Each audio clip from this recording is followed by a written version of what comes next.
So what is the path forward for the 76ers? I'm not talking so much about the next month and whether they should tank. Like, is there a realistic path to get Joel Embiid back to being a historically great player again and dominating, or are those days very, very unlikely to ever occur again?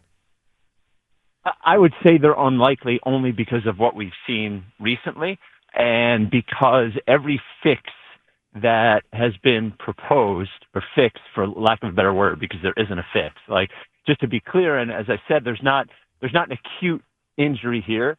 It's that his past injuries have caused a condition that a lot of other NBA players' bodies respond differently to. You know, Dwayne Wade played with, fluid in his knee a lot. He got it drained. He went back out there. But Joel is much bigger and has had much more trouble. So I would, if I were to guess, I would guess that the dominant days of Joel are over. But there are a lot of different outcomes you could see. You could see him never playing again, right?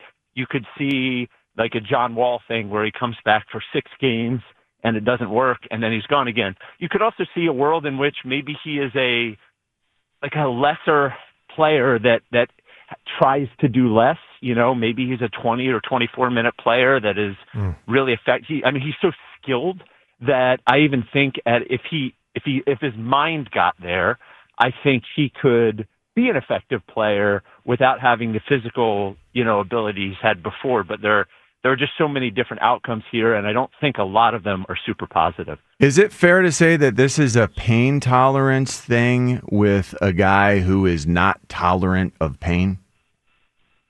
I don't think that's a fair way to propose it. I think pain tolerance is one thing, but I think it's more about his ability to pivot, right? You can see the difference in he can run straight. It seems pretty easily, but his ability to cut and pivot and turn, I think that is just limited because it sort of buckles. He has been, I think he's in some ways a complicated player to talk about because I think all of the, he didn't put in the work in his body and all of those things are absolutely true. But I also think he's played through a lot of pain and come back early for the sake of trying to do stuff, but whether it's the broken faces or the knees or the hand or the Bell's palsy last year. So I don't necessarily think it's a pain tolerance issue. I think it's more of a, can this guy move in a way that can make him effective?